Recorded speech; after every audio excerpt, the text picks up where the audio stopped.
Ifriqiya Sport. La planète e-sport avec Ifriqiya Sport. Votre magazine continental qui traite le sport sur tous les terrains et dans toutes ses dimensions. L'Afrique et le sport ne font qu'un.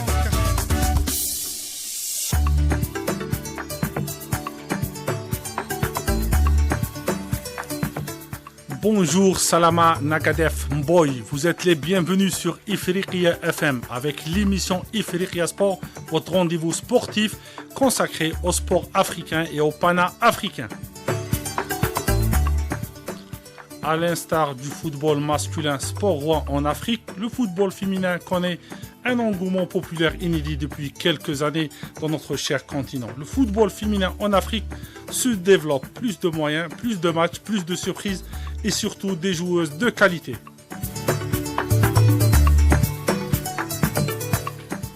Bref, le football féminin en Afrique grandit à petits pas, mais à grands pas aussi.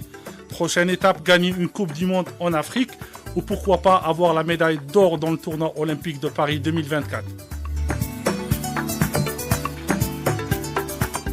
Parler de ce sujet doit être avec des experts. Il y a quoi de mieux de recevoir dans nos studios une sommité internationale du sport et du football féminin, M. Farid Benstiti, un cadre du football féminin international.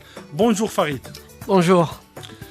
Pour nos auditeurs, M. Farid Benstiti, entraîneur international, il a coaché les meilleures équipes au monde, l'Olympique Lyonnais et le PSG en France. Il a aussi coaché des équipes en Chine, aux États-Unis, en Russie. Depuis décembre dernier, M. Farid Benstiti découvre désormais l'Afrique à travers l'Algérie en tant que sélectionneur de l'équipe féminine et aussi responsable du développement du football féminin. Pour m'accompagner dans mon émission, M.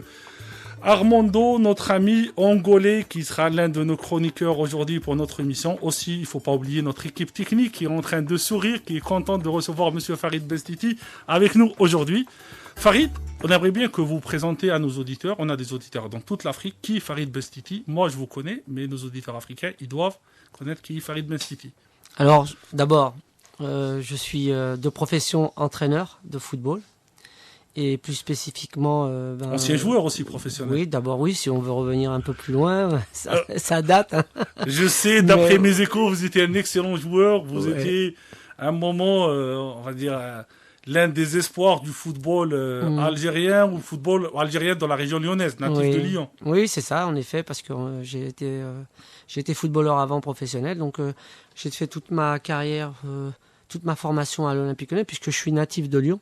D'accord. Et donc toute ma famille est de Lyon. Mes parents sont venus d'Algérie, ils se sont arrêtés à Lyon. Donc voilà, tous mes frères. On salue nos compatriotes africains dans la région lyonnaise. Il y a aussi qu'il y a beaucoup d'Africains à Vénissieux, à la Duchère. Il n'y a que ça, on les salue, les auditeurs africains de la région lyonnaise. Oui, et puis j'ai beaucoup d'amis, donc s'ils m'écoutent, je les salue aussi. Et ensuite, donc voilà, donc j'ai joué à l'Olympique Lyonnais, formé à l'Olympique Lyonnais. Ensuite, je suis devenu entraîneur de football féminin par la force des choses, puisque après ma carrière d'entraîneur, j'ai tout de suite pensé que la meilleure chose que je savais faire, c'était de faire du football, donc pourquoi pas continuer. C'est la passion. Oui, c'est la passion. Et puis c'est le hasard qui m'a mené quand même au football féminin, parce que je finissais de passer mes diplômes, etc. Et puis c'est un ami qui m'a dit que le football, à l'époque, le Football Club de Lyon, qui est dans la région du 8e, d'ailleurs, là où Karim, qui est un ami Karim Belhoussine. On salue Karim Belhoussine, un coach panafricain l'année passée. Il était l'un des rares coachs africains à diriger une équipe en Europe. C'était l'entraîneur de Charleroi, de Courtrai. On le salue. C'est l'un de nos auditeurs aussi, Karim. Oui, donc je lui passe aussi le bonjour. Et donc voilà, donc j'ai entraîné le FC Lyon féminin, le Football Club de Lyon féminin, par hasard. Et puis en plus, ensuite, ça m'a plu, donc le développement. Et puis Jean-Michel Aulas, un jour, a décidé d'intégrer le FC Lyon avec l'Olympique Lyonnais. Une fusion ? Une fusion, oui, c'est plutôt une intégration, on va dire. D'accord. Oui, c'est une fusion, oui. Mais bref, juridiquement, c'était une intégration complète du FC Lyon. Et puis, cette histoire avec Jean-Michel Aulas, ça a duré près de... D'abord, elle avait commencé comme 10 ans, c'est ça? Oui, presque plus de 10 ans, je crois 12-13 ans. Okay. Et puis j'ai continué à l'Olympique Lyonnais ensuite avec les garçons, comme un des adjoints de Claude Puel, où j'étais avec les garçons, donc en Ligue 1, où j'étais chargé de l'observation des matchs. Et puis un peu de scouting aussi, et puis du recrutement à l'Olympique Lyonnais masculin. Okay. Ensuite, j'ai été sollicité par l'équipe nationale de Russie, donc je suis parti entraîner l'équipe féminine nationale de Russie pendant 1 an, plus voilà. Et après la Russie, le Paris Saint-Germain qui voulait construire une équipe féminine professionnelle, donc m'a sollicité aussi. Donc voilà, c'était un plaisir de revenir en France de toute façon parce que ma famille, c'était un besoin, c'était pas évident de s'éloigner. Mes enfants étaient en bas âge, donc je suis retourné à Paris, j'ai passé pareil comme à Lyon des moments, et ailleurs d'ailleurs des moments incroyables à Paris où j'ai construit l'équipe professionnelle féminine de football plus toutes les jeunes catégories. C'est devenu une référence le PSG au niveau du football féminin maintenant en Europe. Oui, c'est devenu une référence au même titre que l'Olympique Lyonnais, que j'ai laissé en travaillant 12 ans à l'Olympique Lyonnais, que j'ai laissé intact puisque l'Olympique Lyonnais est resté quand même près de plus de 15 ans quand même, et reste toujours quand même l'équipe au très très haut niveau. Et le Paris Saint-Germain, c'est la même chose avec la rencontre et la formation de nombreuses joueuses internationales dans le monde entier. Donc ça, c'est bien, parce que je crois que c'est la chose dont je suis le plus fier. Ça m'interpelle quelque part. Je me dis, je connais au minimum une internationale dans chaque c'est pays. Énorme, ça. C'est énorme. Et donc voilà, et puis on garde toujours des relations. Et puis les États-Unis derrière, la Chine avant, les États-Unis derrière, avec des moments quand même assez incroyables. Ensuite, je suis resté quand même, j'ai fait un break pendant 1 an et demi, 2 ans. J'ai finalisé mon diplôme professionnel parce qu'il me manquait quelques bricoles. Donc, le DEPF. Le BEPF, voilà. L'UEFA Pro, la licence pro. Pour certains, c'est l'UEFA Pro, le système français. Qui est quand même assez difficile en France. Donc, voilà, donc ça, très difficile d'accès pour les entraîneurs. Très compliqué. Beaucoup de problématiques en France à cause de ce diplôme. Oui. Il n'y a pas beaucoup d'Africains qui l'ont. Africains ou d'origine africaine. Non, il n'y a pas beaucoup. Enfin, voilà. Heureusement, je l'ai. Donc, ça, je suis assez content. Et puis, ça s'est très bien passé aussi. Donc, voilà. Et puis j'ai été sollicité par le président Zef, donc qui m'a... L'ancien président de oui, bien sûr, que je salue d'ailleurs, grandement, oui, qu'on salue grandement, qui est quand même une personnalité très très attachante. Donc, j'ai décidé de venir avec l'Algérie, ça devait se faire, c'était le moment et je suis très Farid, content. On reviendra sur les étapes de l'Algérie, l'Afrique, la spécificité du football féminin en Afrique, parce que je sais que c'est... Moi, on va dire, je m'intéresse au football féminin depuis notre rencontre, et je sais qu'il y a cette spécificité africaine. Qu'est-ce qui vous a motivé à choisir pour diriger les filles? C'est quoi votre motivation? Alors, au départ... c'est ce que tu veux dire, Walid. Au départ, oui. Ouais. Donc, oui, alors, franchement, sincèrement, ça a été le hasard. Mais vraiment. Le hasard fait bien les choses. Oui, vraiment. Exactement. Il y avait un ami à moi qui s'était Richard Njok, qui était un ancien joueur d'ailleurs, que je salue, Richard, si c'est Camerounais. Je lui enverrai un message. Exactement. Ouais, c'est un Camerounais. Ouais. Donc, c'était des jumeaux, Richard et David. On salue nos auditeurs au Cameroun, à Douala, à Yaoundé. On sait que les Camerounais, c'est des amoureux du foot, beaucoup d'amis camerounais. Ouais. On les salue. D'ailleurs, voilà. Et donc, Richard, lui, ça l'intéressait pas. Il avait eu vent que le FC Lyon féminin cherchait un entraîneur. Et un jour, il m'a dit, mais vas-y, Farid. Donc, voilà. Comme c'est un ami, j'ai dit, écoute, je vais aller voir. Alors, ce qui est incroyable dans ce destin-là, c'est que quand je suis arrivé, c'était pas pour signer, en fait, mon contrat. Je suis arrivé dans le bureau et j'ai eu en face de moi 2 personnes incroyables, qui étaient Jacques Manrique et Monsieur Piemontez, et qui étaient pieds noirs d'Algérie. Donc, on n'a fait que parler de notre pays, l'Algérie. Ils le connaissaient pratiquement. D'ailleurs, ils le connaissaient mieux que moi. Et vraiment, j'ai eu l'impression d'avoir 2 Algériens en face de moi. D'accord. Ça a été incroyable, avec une passion de l'Algérie, mais la vraie passion, pas celle qu'on voilà. Bon, mais en tout cas 2 personnes incroyables. Et puis je suis ressorti du bureau, j'avais signé le contrat parce que je ne pouvais pas dire non. On va dire les Africains en général, quand on nous parle du pays, quand on nous parle de nos mamans, on a certains attachements qu'on peut pas oublier. Ils ont su toucher là, voilà. Donc j'ai dit je vais signer un an. La deuxième année, je dis je vais re-signer un an, et bon, puis ça a duré. Et Jean-Michel Aulas est arrivé par là. Ouais. Et puis, ouais. Là, on sait que vous êtes sélectionneur de l'Algérie, responsable du développement du football féminin en Algérie. Vous avez pris cette décision de travailler en Afrique. Je sais en off que vous avez eu des sollicitations à travers le monde. Pourquoi vous avez pris cette décision de vous engager de travailler en Afrique et en Algérie en particulier? Moi, en fait, toute ma carrière, je l'ai construite avec quelque chose d'important qui est quand même le feeling et puis l'humain. Exactement, c'est exactement ça. C'est l'humain et puis derrière, c'était, je crois que en parlant avec ma famille, avec ma femme, puis c'était le moment, je sais pas, c'était un moment où...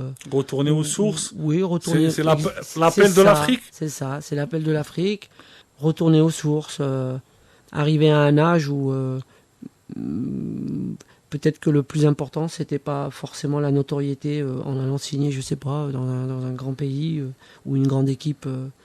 Il y a cette culture de football féminin. Oui, voilà, cette culture de football féminin et puis surtout cette mise en avant aussi du football féminin. Donc moi, ça m'intéresse pas du tout, ça de toute façon. Mais ce qui m'a tout de suite plu, c'est d'abord aussi le discours un petit peu de la fédération aussi, hein, parce qu'il fallait relancer les équipes féminines et puis le projet. Voilà, après, en effet, l'affectif, hein, qui est celui d'être africain et surtout algérien. Donc voilà, ça a été essentiellement ça. Voilà. Mon ami Armando là qui est angolais, est-ce que Armando l'aimerait bien? Tu as une sommité en face de toi, Monsieur Farid Benstiti, l'occasion elle va pas se présenter deux fois dans ta vie. Oui, c'est un plaisir parce que c'est très important. Développer le football féminin, surtout africain, et parce qu'il y a des pays qui sont aussi développés déjà. Pourquoi pas l'Algérie, par exemple? Et l'Angola? Oui, nous aussi, en ce moment, on vient de commencer. Aussi. Oui, ça commence déjà. Oui, on a juste, c'est-à-dire la Ligue, par exemple, nationale. Oui, c'est-à-dire chaque wilaya, on a juste chaque région, chaque région. C'est-à-dire on a 10 régions, dans 10 régions, ça sort une équipe pour former le championnat national. Est-ce que, on va dire, dans votre équipe nationale, il y a des joueuses expatriées? On sait que l'Angola, il y a beaucoup d'attaches avec le Portugal. Le Portugal, c'est un pays connu pour le football féminin et masculin. Et je pense que l'équipe d'Angola, si elle se rabat sur sa diaspora, Farid, elle peut faire mal en Afrique, non? Oui, au même titre que nous, l'Algérie, je crois qu'on a... Oui, parce que c'est sur la même voie. C'est sur la même voie. Il doit certainement y avoir de toute façon de jeunes Angolaises. Oui, des jeunes. Voilà, je crois que après c'est tout un travail quand même... de scouting. De scouting. D'abord, en effet, de recensement, de scouting, mais c'est pas le plus important. C'est quoi le plus important? Le plus important, c'est de parler avec le papa, la maman. D'accord. La famille. Rassurer chez les jeunes, rassurer les jeunes joueuses, les parents, et puis surtout, c'est-à-dire que c'est pas parce on a réussi à convaincre la joueuse que c'est fini, non, ça commence en fait. D'accord, le débat il commence. Et puis ensuite, être surtout quand on va chercher des filles qui jouent à l'étranger, des Algériennes qui jouent à l'étranger ou des Angolaises qui joueraient à l'étranger. La difficulté, elle n'est pas de dire j'ai trouvé cette joueuse-là ou ce joueur-là, hein, pour les garçons c'est pareil. C'est comment les gens qui sont responsables, par exemple en France, de la joueuse ou du joueur, qui évolue quand même dans des clubs professionnels. Ils vont accepter de le lâcher aussi. Quelle relation vous allez avoir avec eux?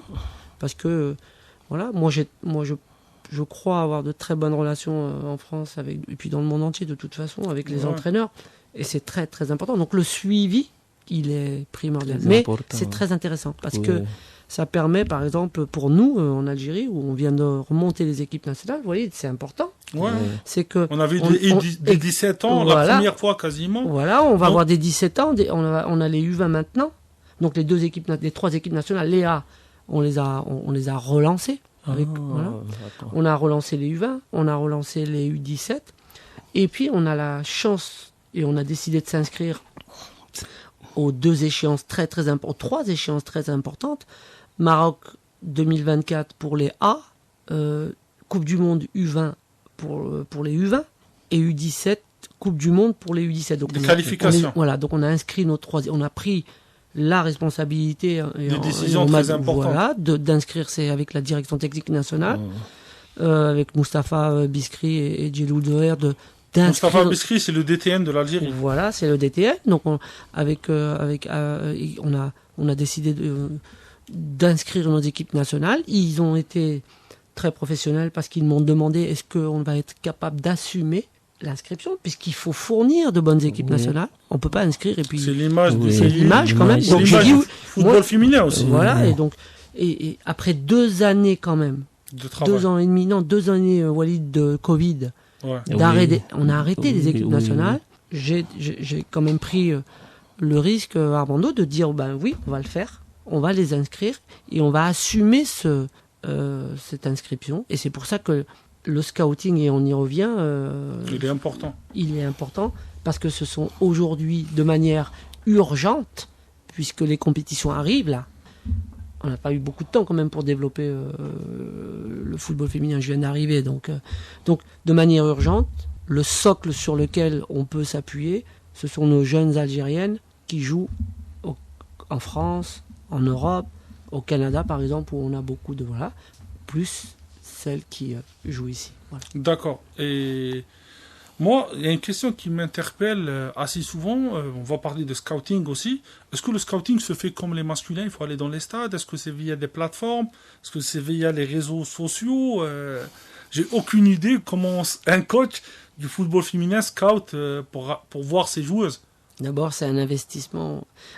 Au bout du compte, moi, aujourd'hui, on n'a pas la structure de scouting classique qu'il y a, par exemple, en tout cas pour les filles aujourd'hui, mais il y a une idée de plateforme, une idée de la construire. On sait qu'il y a des plateformes aussi, il y a du foot féminin comme MyScout.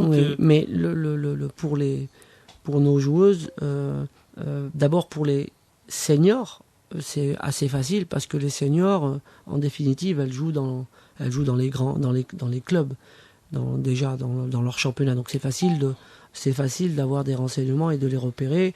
Et puis je suis allé souvent les voir jouer. Donc je vais bien aller voir jouer avant de sélectionner. Chez les jeunes, c'est plus compliqué. C'est très difficile de les voir. C'est très compliqué. Par exemple, sur les plateformes, sur les garçons, on a de toute façon Scout, on a Instat, on a plein de choses, on a Huddle. Donc on a quand même des applications ou des supports qui nous permettent de faire du scouting chez les garçons jusqu'aux 15-16 ans, vous vous rendez compte. Donc voilà. Ouais. Après, il y a une véritable organisation de scouting et une vraie un travail qui se fait de manière très professionnelle dans chez les garçons. Clubs et dans les fédérations. Dans les clubs et dans les fédérations. Nous, non. Chez les filles, en Algérie, je fais tout aujourd'hui. Et j'ai la chance d'avoir des gens en France qui sont des amis à la fois et qui sont très compétents, qui m'aident à travers les réseaux quand il y a un nom d'une joueuse qui est algérienne et qui joue déjà au très haut niveau. Donc ça me permet d'aller les voir jouer. Donc au bout du compte, j'ai fait beaucoup de choses tout seul. Et donc l'idée, c'est qu'en effet, d'abord, avant de faire ce travail-là, il faut développer aussi le football féminin en Algérie parce que c'est très important. C'est aussi de développer. En fait, on reviendra sur la situation du football féminin en Afrique et en Algérie. Moi, il y a une autre question qui m'interpelle. Est-ce que le fait qu'une joueuse d'origine africaine qui évolue en Europe, au Canada, aux États-Unis, est-ce que le changement de la nationalité sportive, est-ce que c'est le même process qu'on fait pour les garçons sur le traité du Bahamas? Est-ce que c'est une autre procédure? J'aimerais bien que vous expliquiez cela à moi-même et aussi aux auditeurs et aux dirigeants africains qui nous écoutent aussi pour faciliter ce travail-là? Alors, ce travail, il est d'abord, le changement de nationalité sportive, il est purement administratif, puisque les règlements ont été faits dans ce sens pour que... C'est les mêmes règlements? C'est exactement les mêmes règlements, donc voilà... lettre d'engagement. Lettre d'engagement de la joueuse. Prouver l'affiliation. Prouver l'affiliation. Demander le parcours de la joueuse à la fédération concernée, où la joueuse a été internationale de prime abord, en effet. Ensuite, il y a le nombre de matchs joués si elle a dépassé les 21 ans, comme les garçons au bout du compte, et puis le nombre d'années qui sépare la première sélection et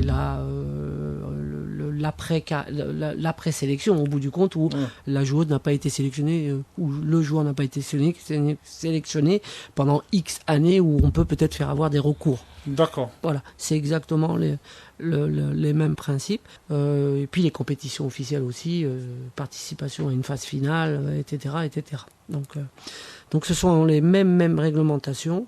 Et donc on a pratiqué, nous, cette année, lorsque je suis arrivé, on a pratiqué Goutia Karchouni, Boussa Alina, Hadj Leila, donc c'est qui ont changé de nationalité sportive. Voilà, et précédemment, il y a eu aussi d'autres joueuses qui ont aussi changé de nationalité sportive, qui ont été toutes internationales françaises, c'est dire, parce que le niveau il est très bon en France, donc ce sont vraiment des joueuses de qualité. Donc voilà, elles nous ont rejoints et on a eu la chance de pouvoir faire leur changement de nationalité sportive. Et la France, d'ailleurs, je tiens à remercier la France parce que la fédération, certaines personnes à la fédération que je connais bien, qui nous ont aussi aidés dans ce sens. Après, je sais pas comment ça se passe pour les garçons ou les autres. Moi, je vois que ma paroisse. Voilà. On remercie, on va dire, toutes les personnes de bonne foi qui aident l'Afrique à travers le monde. Exactement. Ça, il faut remercier les gens. C'est la priorité. C'est la priorité. Farid, moi, je voulais savoir le premier jugement que vous avez sur le football africain. Oui. Vous avez fait des matchs contre le Sénégal, vous avez reçu des équipes en Algérie. Puis décembre dernier, vous êtes à la tête de cette sélection. Quel est le premier jugement que vous avez sur le football africain? Alors, d'abord, moi, j'ai essayé de faire un peu l'historique du football africain international, là, parce que j'aime bien quand même comprendre l'évolution des nations que je suis peut-être un jour susceptible de rencontrer. Donc, le premier constat, c'est que nous, l'Algérie, on a pris beaucoup de retard. D'accord. Et les autres nations africaines? Voilà. Quand je dis ça, quand je dis on a pris beaucoup de retard, ça ne veut pas dire que on n'est pas bon. On n'est pas bon. Attention, qu'on se mette. Moi, je veux une comparaison. Exactement. On va le comparer, Walid. Ouais. D'accord. Par rapport le foot sénégalais, comment il est, le football algérien, le football du Niger, du Nigeria. Armando, il va nous parler du football en Angola. Alors, il y a des nations où c'est vraiment palpable, comme l'Afrique du Sud, par exemple, le Sénégal aujourd'hui. Le Nigeria. Le Nigeria, c'est depuis un moment déjà. D'accord. Ça existe depuis longtemps, le Nigeria. Presque 15 ans où le Nigeria fournit toujours des internationales au très haut niveau. Et elles ont des équipes A, U20, U17, toujours très compétitives. Comment on explique cela pour le Nigeria? Parce que je crois que c'est un pays, d'abord, où les femmes peuvent s'exprimer dans le football, dans le sport. Ouais. Tout naturellement, je crois. Ils en ont pris conscience. Et puis, elles ont eu immédiatement de très bons résultats. Et j'ai l'impression que l'équipe du Nigeria féminine fait beaucoup parler d'elle dans le monde. Donc ça, c'est très intéressant pour leur pays. Et donc voilà.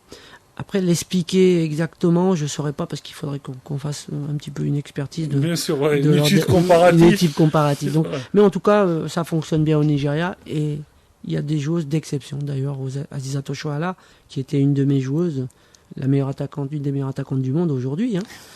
Voilà. Après, oui, on a des nations où c'est véritablement palpable que le développement du football féminin, c'est fait depuis 5, 6, 7 ans déjà, 8 ans, où vraiment ils ont enclenché la première. Donc c'est pas mal. On parle de l'Afrique du Sud, on va parler du Sénégal, Sénégal qui font des choses aussi quand même incroyables et qui... Comparaison avec les garçons. Qui font la même chose avec les filles qu'ils font avec les garçons. C'est incroyable. Donc voilà. J'ai rendu visite par le passé à l'académie de Dakar Sacré-Cœur. Équipe championne du Sénégal, j'avais vu qu'il avait fait un travail, un centre de formation féminine à Dakar. Exactement. C'est-à-dire que l'Afrique du Sud a un centre de formation féminin très performant. Le Sénégal, eh bien, suit le rythme de ses garçons et veut que ses joueuses soient aussi les meilleures d'Afrique. Et on a l'Ouganda qu'on rencontre, qui travaille aussi très fort avec dans son centre de formation à Foussa, là où on va jouer l'Ouganda bientôt, qui a aussi les filles qui sont intégrées dans le centre de formation, à la fois les jeunes et puis les seniors, qui s'entraînent tous les jours pratiquement ensemble. Projet de développement général. Un vrai projet de développement général en Afrique, vraiment. L'Égypte qui a la Jordanie, donc si on parle des pays arabes, la Tunisie qui a un peu plus de difficultés, mais qui s'accroche aussi et qui un jour fournira aussi de très bonnes joueuses avec surtout aussi... Voilà, donc des pays dont on ne soupçonnerait pas que le football féminin puisse clore et avoir une phase positive de croissance, de transition vers le sommet. Eh bien, ça me fait penser au même titre que les pays en Afrique, en Amérique du Sud, donc l'Afrique, Amérique du Sud, beaucoup de pays, beaucoup de similitudes et des pays de culture footballistique, quoi qu'on en dise. Ce sont des pays de culture footballistique, comme l'Europe. D'accord. Et donc, ce sont ceux-là qui vont un jour tenir la dragée haute aux meilleures nations internationales. On arrive à la fin de la première partie de notre émission. Je vais laisser mon collègue Armando terminer la première partie de notre émission, soit avec une question, soit avec un constat sur le football africain ou le football angolais.